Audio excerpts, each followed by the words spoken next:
Good morning, good afternoon, good evening, or as we like to say here at Shady Acres Woodshop, howdy. Today I have a piece of maple. It's just a little cut off. You can see the curve there. I cut this off of a larger circle. I already turned that. I don't even remember what it was. Here we have a straight side. Here we have a natural side. This is about 7 inches on each length and about 2 1/4 inches thick.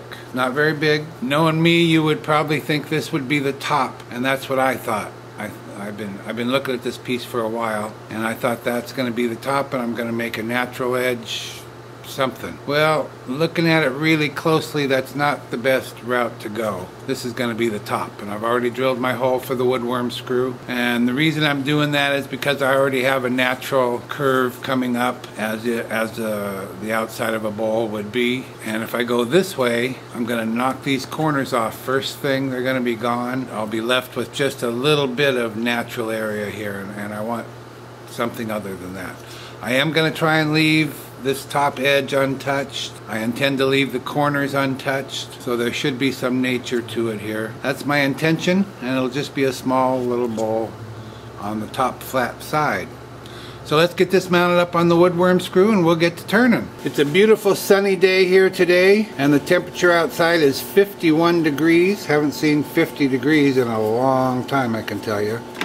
You know, this is small enough and I've got a tight enough fit on that woodworm screw. I don't think I'm going to even need tailstock support. We'll see what kind of speed we can get. Well, that's 1300 RPM. That's probably fast enough. So I think we'll be okay. I'm going to start with a 1/2 inch freshly sharpened bowl gouge. Get my mask and face shield on and we'll get at it.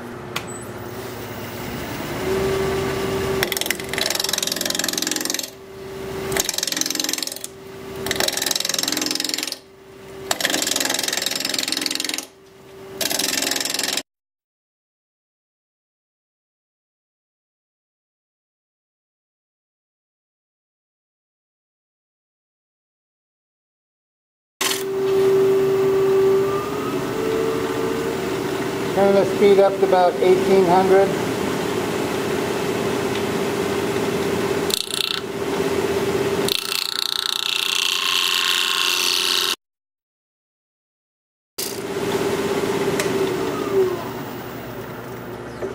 I'm just looking at my thickness here. This wood is harder than I thought it would be. I'm going to go sharpen up again. I'll be right back. Okay, I want to see if I can get a little smoother, more even thickness up here. Now that I'm sharp, without losing my points. This is the one I'm really worried about.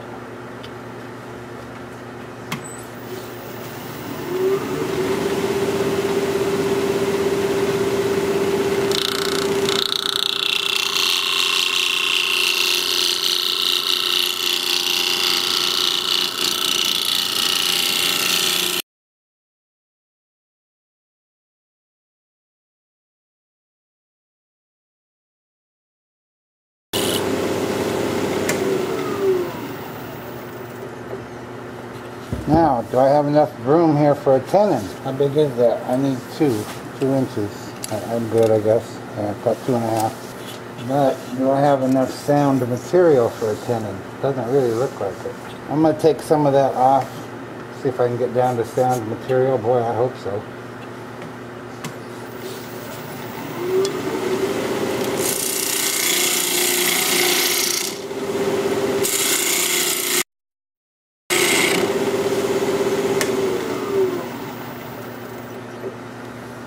Okay, I think that's okay. I'm going to set my dividers to 2 inches.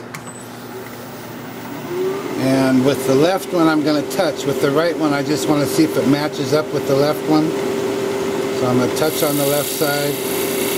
And I got lucky, I got a good match. So that's where my tenon will be. We still need something for all this to sit on, don't we? Well, this is kind of a moment. Maybe I'll do a recess. Yeah, I guess I'll go with a recess.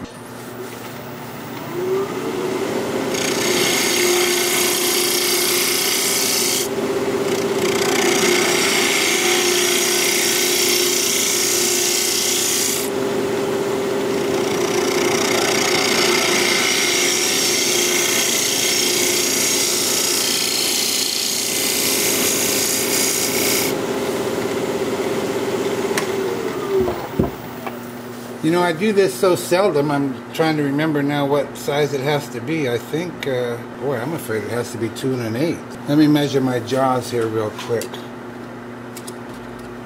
No, 2 inches.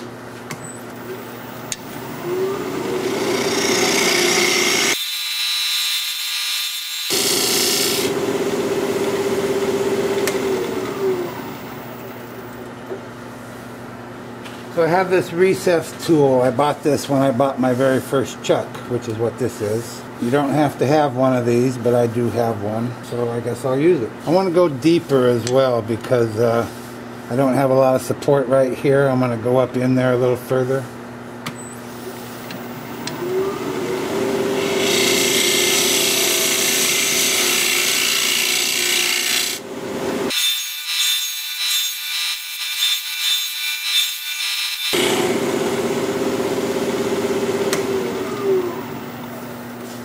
And what this tool does is creates a dovetail, because the outside of my jaws are dovetail.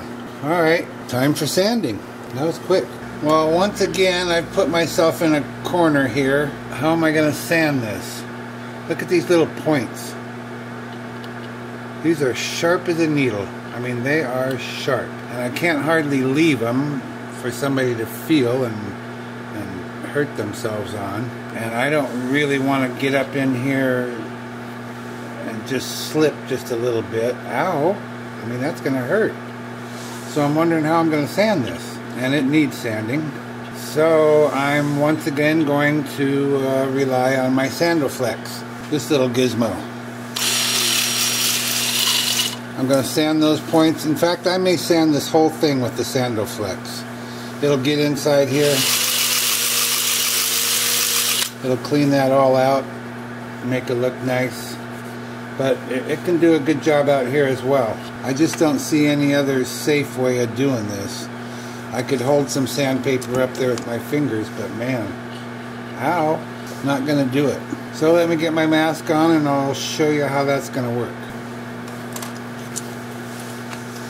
First of all, just holding it still.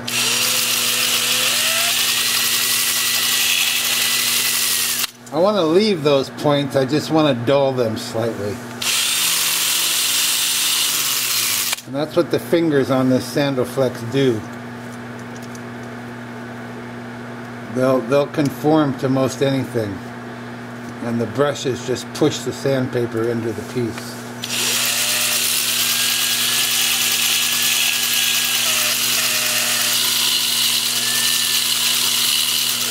So after I've done that, and it'll just take a few minutes, I'm going to put it in reverse. As the piece is coming in reverse and coming down, the Sandoflex will be coming up against it.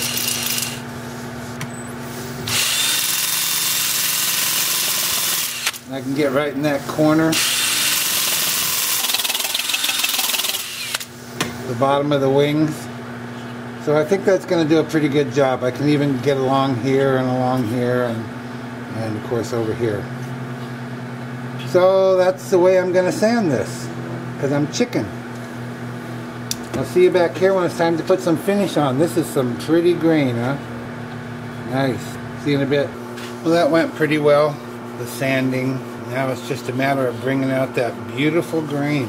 I'll take a little brush and get in these deeper areas that I can't reach with a rag. Yeah, I knew that grain was just going to pop.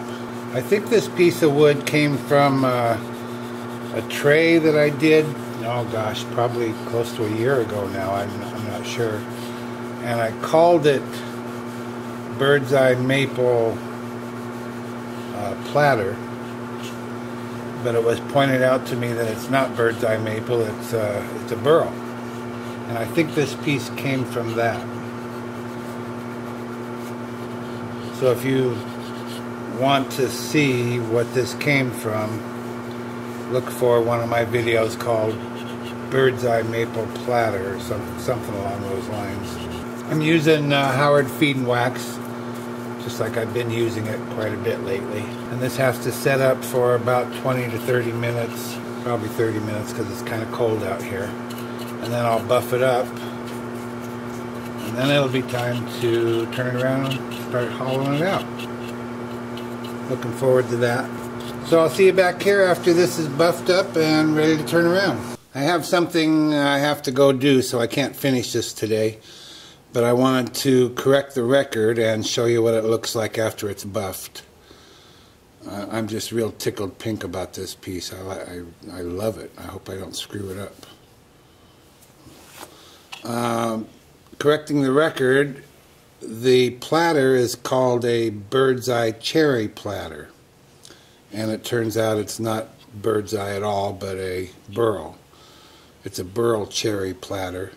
And this is a piece of Burl from that cherry platter. So, in case I forget to do that tomorrow, correct it. Now you know. It's cherry, it's not maple at all. And it's beautiful. See you tomorrow. Welcome back. I've turned it around and mounted the recess onto the chuck. Because it's so thin there, I didn't tighten the chuck a lot. I hope it's enough. We're going to be turning at 1500 RPM. I don't know why I chose 15. I could have gone to 3000 easily. And maybe I should. Somehow this seems less likely a propeller at 1500 than 3000, but I guess either way it's going to hurt. I'm not going to touch the top of this at all other than to cut a bowl in here. I thought about flattening it out on my stationary belt sander. Just set it on there and let it flatten out. It is basically flat already, but it's I think it's a bandsaw cut, and there's some ripples in there that you can feel.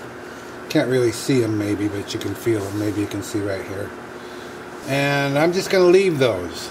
I'm not going to try and flatten the top of this off. I'm going to sand it, but you're still going to feel the ripples. I'm just going to lightly sand the top. And I'm not going to put a bead around the top of the bowl as I usually like to do with a flat top like this. And the reason I'm not flattening it, either one of those things, is because I don't want to come in from here and create my bead, or come in from here and flatten off the top and risk losing these wonderful little points. I love every one of those. I don't want to lose them. Not going to touch it other than to sand it. So let me get my mask and face shield on, grab my 1/2 inch standard grind bowl gouge, and we'll get to hollowing out this bowl.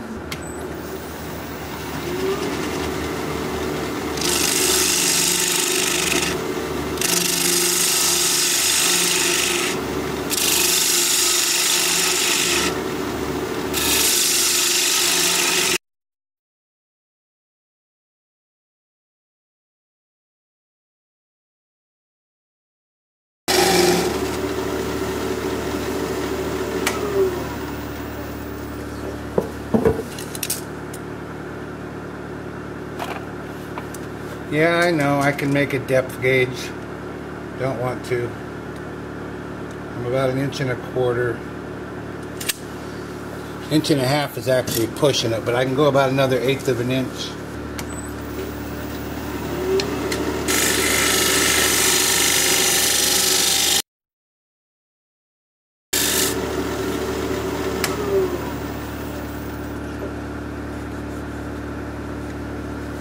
I think that's about it.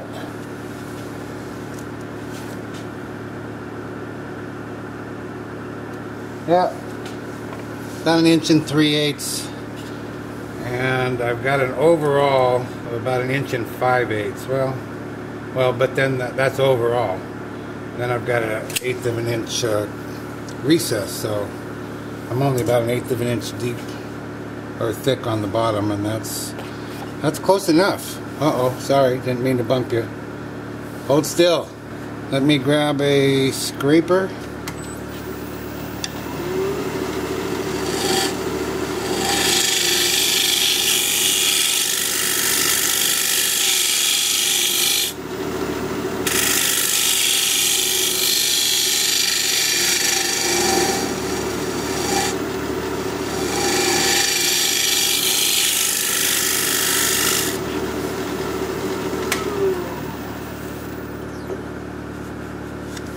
It's beauteous.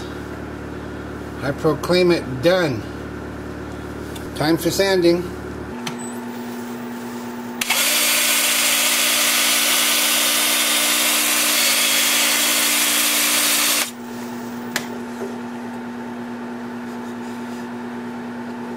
I'm trying to decide if I want to try and sand the flat top with this.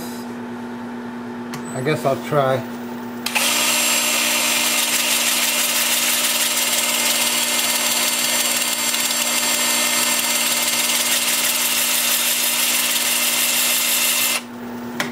Again, I'm not trying to get that silky smooth. Just smooth. Just sand it is all. And actually, I think that's going to work. I could do it like this as well.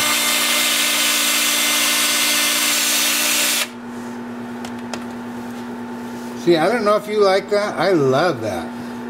That undulation in there. This side is smoother. This has some undulations, some irregularity to it. I think it looks cool. Something else to feel when you're touching this. Yeah, that's, I'll probably do a combination, spinning and not spinning, and just kind of see how it goes, but I really like that. It looks like sand texture or something, like on a beach. Anyway, so I'm starting at 120 grit. I'll work up through 400 at least, and I'll see you back here when it's time to put some finish on. I gotta tell you, I really like this piece. This is way more than I expected to get out of this little piece of scrap that I cut off of something else. I did keep it because I thought maybe, you know, someday I'd think of something, or maybe I'd use it for a lid, or I just didn't know. I remember when I cut it off of the platter, before I could mount this on the lathe, I had to cut it off because it wouldn't fit on the lathe. Now, as far as leaving these cuts on here, you have to be careful about that. If you remove too much, but there's still a little tiny bit left, then it looks like you were careless. You have to leave enough that it looks like it was intentional. And I'll tell you, I just about removed too much. You can feel more than you can see. This is probably the most prominent one right here. Over here you can feel it. This is pretty dang smooth here. But it's all smooth, and it is sanded up through 400.